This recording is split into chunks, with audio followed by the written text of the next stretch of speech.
Bilib din tayo dito kinabanat by mga kababayan Dahil kumasa po sa imbitasyon mga kababayan ng mainstream media na pinangunahan ni Corinne Sanchez mga kababayan. At gusto nilang pagsabungin mga kababayan na itong mga vloggers at mga taga-mainstream media di umano. Tungkol dito sa issue mga kababayan ng mainstream media versus social media. Pero ang ginawa nilang pantapat kinabanat by mga kababayan ay eto namang dalawa. Itong puting araw ba to? O araw ang apelyido mga kababayan.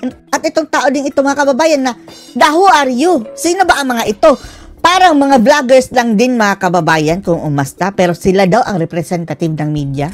Bakit sila? Gayon pa man. Maganda ang punto ni Banat Bay mga kababayan. Panoorin niyo po ha. Ginoong Banat Bay. Para silang pumasok sa hawla ng leon mga kababayan. Itong programang ginawa para durugin ang mga vloggers. Mainstream media ang nag-sponsor. Magandang araw po sa inyong lahat. Una sa lahat, bago ko po sabihin sa tingin ko may mali, ay mali po muna yung pangalan ko. Hindi po Brian. Brian, fake news na ang mainstream media mga kababayan. Pinapalabas kasi nila na fake news ang mga vloggers, mga taga-social media. Po.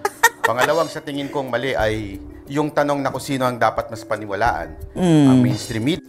Hindi naman yan, no? It's not about the question of sino ang dapat paniwalaan. Dahil objective yan, mga kababayan, Hindi naman iisa lang ang vlogger na nagsasalita at iisa lang ang mainstream na nagsasalita. Kung ano ang topic, case-to-case basis. Diba, ang mga influencer. Siguro mas magandang sabihin natin o itanong natin kung ano yung sinasabi.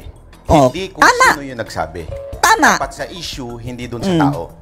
Tama. Kung meron mang magpapakalat. Kasi ang mga mainstream media mga kababayan, generalize na ang mga vloggers mga fake news kaagad.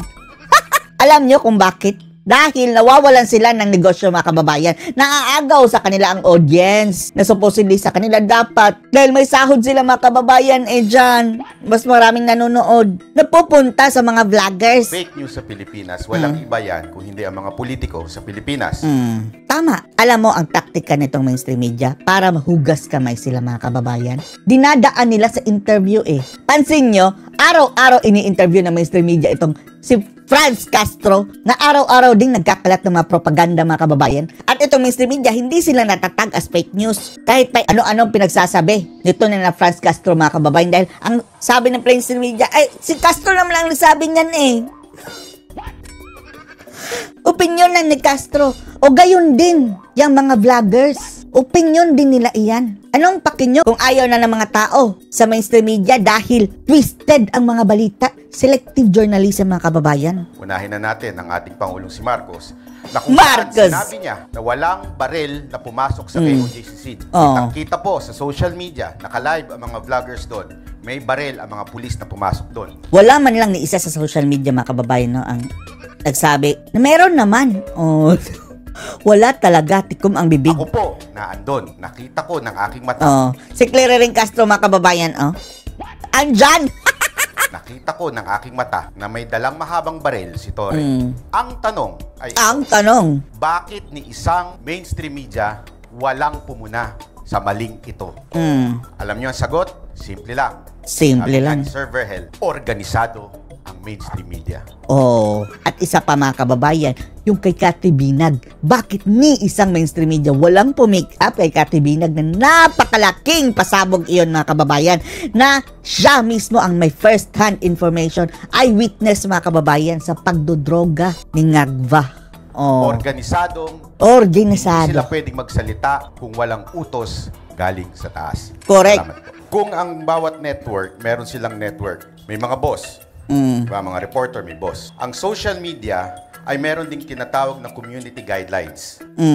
Yan ang sagot mga kababayan. Dahil sabi nila wala daw nagbabantay sa social media, walang nagbabantay kahit ano na lang daw pwede sabihin. Hello! Kaya nga wala na tayong Facebook mga kababayan dahil palaging ginugurgor. Kahit opinion lang naman mga kababayan, di ba? Ginugurgur nila. Community standards. Ganyan mga kababayan. Mas mabuti pa dito sa YouTube. Parang patas pa mga kababayan. Pero dun sa Facebook, grabe. Ang lala. Doon sa platform na pinagsusulatan nila. Una yon na nagpupuli sa kanila. Pag naglabas ka ng fake news, tatanggalin ka. Kaya nga meron tayong tinatawag na fact checker. Yun ang nagpupulis. Pangalawa, ang nagpupulis doon ay mismong batas ng Pilipinas. Kumpleto, sapat ang batas ng Pilipinas tungkol sa cyber libel at information. Sapat na po yun. Ina-assume ka agad, generalize na pag ang social media ay nagkakamali. Medyo sabit po ata yun. Wag ho natin i-generalize. Tulad na lang din po ng sinabi ni Professor. Sino ba itong mga gunggong na ito, mga kababayan? Hindi naman mainstream media yan eh. Ang gusto naming makaharap dito mga vloggers, mga kababayan, ay eto talagang totoong mga journalista kagaya na Corina Sanchez, na Arnold Glavio, yung palaging nagpuputak, mga kababayan, sina Ed Langaw, Noli de Castro. Eto, ang pinaharap, mga kababayan, representative ng mainstream media ay hindi naman, mga mainstream media ba kayo? Mukhang mga vloggers lang din, mga kababayan, ang level. So kanina, na nag-iyakan daw yung mga vloggers dahil hindi nila mapagtanggol yung kanilang sinabi sa kamera. Nag-iyakan po sila kasi natatakot lang makontempt. Diba ang headline sa dyaryo, mga kababayan? Vloggers nag-iyakan dahil napahiya doon sa hearing. No choice, kailangan umapir doon.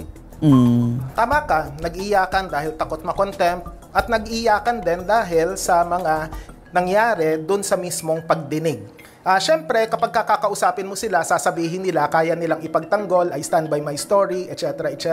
Pero kung ito ay sumusunod sa pamantayan o yung normatibong pamantayan, bakit nyo pasusundin sa pamantayan ninyo? Iba kayo mainstream media. Kaya nga may platform na social media, mga kababayan. Dahil para yan sa mga tao. Ang importante lang dyan, mga kababayan, ay ang magpakatotoo. Dahil yung mga tao sa social media mga ordinaryong tao, yung mga vloggers na sumikat, mga kababayan, nag-umpisa lang sila bilang ordinaryong tao. Bakit sila nagkakagain ng mga followers? Dahil nakaka-relate ang mga tao sa kanilang mga pinagsasabi. Kasalanan ba nila iyon? Na mayroong nag-follow, mayroong nag-subscribe? Hindi. At kung hindi mo nagustuhan ang kanilang pinagsasabi, you are free to unfollow. Bakit nyo binubusalan? Ang responsableng pagsusulat, ang kailangang ginawa ng kahit na sino, periodista man yan o vlogger, either mag-apologize, i-edit ang post, lalo na yung daw at di umano. Walang lugar ang daw at di umano sa sabihin mo yan kay Jessica Soho. Walang lugar daw ang di umano. Mio. Ang dami-daming mga taga-mainstream media ang gumagamit ng daw at di umano. Periodismo. Salamat. Ay, nako. Bakit mag-apologize kung sa tingin naman nila tama? Alam mo, diba? Sila umiyak doon. Personal po ako, dahil kasama din po ako sa inimbitahan doon. Ay dahil po, kahit anong sabihin mo sa kamera, pag gusto ka nila i-contempt, gagawin nila yan. Tama. Kapag mangyayari, mga kababayan, nababaliktad ang panahon at itong mga ulol na itong mga nagtatanggol sa mga buhayan na sabi tama ang ginawa ng mga buhayan pagpapakulong na hindi makatarungan doon sa mga taong iniimbitahan sa Kongreso. Kapag nagkataong pagpapalit ang administrasyon at sila naman ang gaganyanin, mag-iiyak yan. Mag-iiyak yung mga animal na yan. Ganun ang ginawa nila doon sa ating isang pulis na kinontempt si Grijaldo na nakakulong. Kahit ang sinabi niya ay witness, isang ebidensya na siya mismo ang nakaranas. Pero ano ginawa? Kinontempt. Hanggang ngayon, mga kababayan, si Grijaldo hindi pa rin nakalabas. Patas ba yan, mga kababayan? Wala nang hearing, ha? Hindi pa rin nakalabas si Grijaldo. Paano ka magkakamali kung ang isang bagay ay iyong opinion lamang dun sa tao? Correct. Halimbawa, pwersahan kang mag-sorry dahil sinabihan mo yung tao ng tanga? Minura, mga kababayan. Gusto mag-sorry.